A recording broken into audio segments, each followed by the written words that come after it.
YONO தீர்க்கதரிசியின் புஸ்தகம் 1 அதிகாரம். அமித்தாயின் குமாரனாகிய யோனாவுக்கு கர்த்தருடைய வார்த்தை உண்டாகி, அவர், நீ எழுந்து மகா நகரமாகிய நினிவேக்கு போய் அதற்கு விரோதமாக பிரசங்கி, அவர்களுடைய அக்கிரமம் என் சமூகத்தில் வந்து எட்டினது என்றார். அப்பொழுது யோனா கர்த்தருடைய சமூகத்தினின்று விலகி தர்ஷீசுக்கு ஓடி போகும்படி எழுந்து யோப்பாவுக்கு போய் தர்ஷீசுக்கு போகிற ஒரு கப்பலை கண்டு கூலி கொடுத்து தான் கர்த்தருடைய சமூகத்தினின்று விலகும்படி அவர்களோடு தர்ஷீசுக்கு போக கப்பல் ஏறினான். கர்த்தர் சமுத்திரத்தின் மேல் பெருங்காற்றை வரவிட்டார். அதனால் கடலிலே கப்பல் உடையும் என்று நினைக்கத்தக்க பெரிய கொந்தளிப்பு உண்டாயிற்று. அப்பொழுது கப்பற்காரர் பயந்து அவனவன் தன் தேவனை நோக்கி வேண்டுதல் செய்து பாரத்தை லேசாக்கும்படி கப்பலில் இருந்த சரக்குகளை சமுத்திரத்தில் எறிந்து விட்டார்கள். யோனாவோ வென்றால் கப்பலின் கீழ்த்தட்டில் இறங்கி போய் படுத்துக் கொண்டு அயர்ந்த நித்திரை பண்ணினான். அப்பொழுது மாலுமி அவனிடத்தில் வந்து, நீ நித்திரை பண்ணுகிறது என்ன? எழுந்திருந்து உன் தேவனை நோக்கி வேண்டிக்கொள். நாம் அழிந்து போகாதபடிக்கு சுவாமி ஒருவேளை நம்மை நினைத்தருளுவார் என்றான்.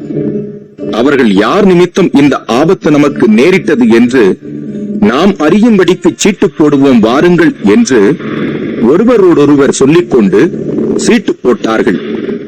யோனாவின் பேருக்கு சீட்டு விழுந்தது. அப்பொழுது அவர்கள் அவனை நோக்கி, யார் நிமித்தம் இந்த ஆபத்து நமக்கு நேரிட்டதென்று நீ எங்களுக்கு சொல்ல வேண்டும். உன் தொழில் என்ன? நீ எங்கே இருந்து வருகிறாய்? உன் தேசம் எது? நீ என்ன ஜாதியான் என்று கேட்டார்கள். அதற்கு அவன், நான் எபிரெயன், சமுத்திரத்தையும் பூமியையும் உண்டாக்கின பரலோகத்தின் தேவனாகிய கர்த்தரிடத்தில் பயபக்தியுள்ளவன் என்றான். அவன் கர்த்தருடைய சமூகத்தினின்று விலகி ஓடிப்போகிறவன் என்று தங்களுக்கு அறிவித்ததினால் அந்த மனுஷர் மிகவும் பயந்து அவனை நோக்கி, நீ ஏன் இதை செய்தாய் என்றார்கள். பின்னும் சமுத்திரம் அதிகமாய் கொந்தளித்துக் கொண்டிருந்தபடியால் அவர்கள் அவனை நோக்கி, சமுத்திரம் நமக்கு அமரும்படி நாங்கள் உனக்கு என்ன செய்ய வேண்டும் என்று கேட்டார்கள்.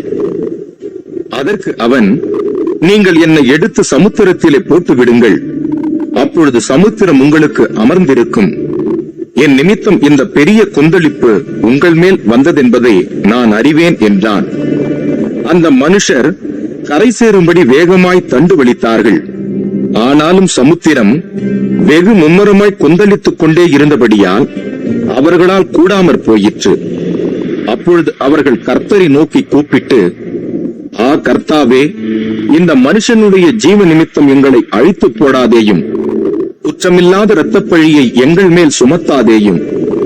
தேவரீர் கர்த்தர் உமக்கு சித்தமாயிருக்கிறபடி செய்கிறீர் என்று சொல்லி யோனாவை எடுத்து சமுத்திரத்திலே போட்டு விட்டார்கள்.